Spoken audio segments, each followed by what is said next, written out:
আগের ভিডিওতে বলেছি যে ভারত টি-20 ক্রিকেটের এই ওয়ার্ল্ড কাপের এই ফরম্যাটে এই জায়গায় এসে সুপার এইটে এসে একটু চাপে আছে। এই চাপটা বোধহয় ভারত শিবিরের সাথে সাথে পাকিস্তান শিবিরেও গিয়ে পড়লো, কারণ শ্বাসরুদ্ধকর ইংল্যান্ডের সাথে যে ম্যাচটা হলো, ম্যাচটা দেখে আমাদের কাছে মনে হয়েছিল যে 160 টোটালটা এই মাঠের জন্য পর্যাপ্ত না। এটা আমরা বুঝতেছিলাম যে এই মাঠের জন্য 164 রান নট কোয়াইট এনাফ। তো সেখান থেকে ইংল্যান্ড ব্যাটিং শুরু করায় শাহিন শাহর বোলিং নৈপুণ্যতায় যেভাবে পাকিস্তান তাদের বোলিং সেশনটা স্টার্ট করেছে, দুইটা উইকেট তুলে নেওয়া, প্লাস হচ্ছে সেখান থেকে যেভাবে ইংল্যান্ডের টিমকে চেপে ধরা, নিয়মিত বিরতিতে উইকেট নেওয়া, সেই সাথে একমাত্র হ্যারি ব্রুকের কাছে পরাস্ত হয়েই পাকিস্তান টিম মনে হয় ম্যাচটা হারলো।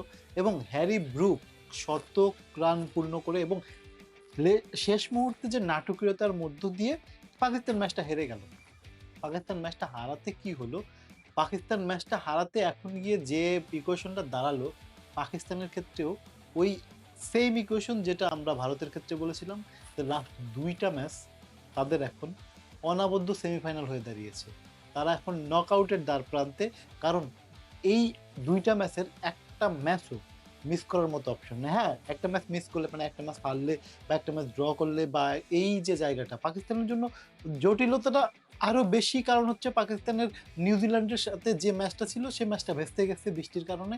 ম্যাচ রয়েছে এবং যে ম্যাচটা জয়ের বিকল্প নেই। তো এই জায়গায় বড় বড় প্রতিপক্ষ রয়েছে, নিউজিল্যান্ড রয়েছে, তাদের নিউজিল্যান্ডও এখানে প্রতিদ্বন্দ্বিতা করছে, ইংল্যান্ড তাদের প্রতিপক্ষ যাদের সাথে ম্যাচটা হেরেছে। তো পাকিস্তান শিবিরেও যে এই মুহূর্তে স্বস্তি নেই, বা পাকিস্তান যদি এই টুর্নামেন্টের ভালো ফলাফল বা বা ভালো কিছু আশা করে, তাহলে ম্যাচটা শুধু জিতলেই হবে না, ব্যবধানটা বড় করেই জিততে হবে। কারণ রান রেটের ইকুয়েশন যদি আসে নিউজিল্যান্ডের সাথে, সেটাকেও ওভারকাম করতে হবে। যদিও ওই ইংল্যান্ডের ম্যাচ থেকে তারা ওই যে রান রেটে খুব বেশি পিছিয়ে গেছে, বিষয়টা এরকম না। মাত্র 2 উইকেটে ইংল্যান্ড জিতেছে এবং শেষ ওভার পর্যন্ত খেলা গড়িয়েছে, যে জায়গায় পাকিস্তানকে একটু স্বস্তি দিচ্ছে। কিন্তু স্বস্তির শেষ নিঃশ্বাসটা ফেলতে হলে লাস্ট ম্যাচটা তাদেরকে ডমিনেট করেই জিততে হবে। পাকিস্তান কতদূর যাবে এই ওয়ার্ল্ড কাপে, এ বিষয়ে বিশদ আপনার মন্তব্য জানাতে পারেন কমেন্টসে।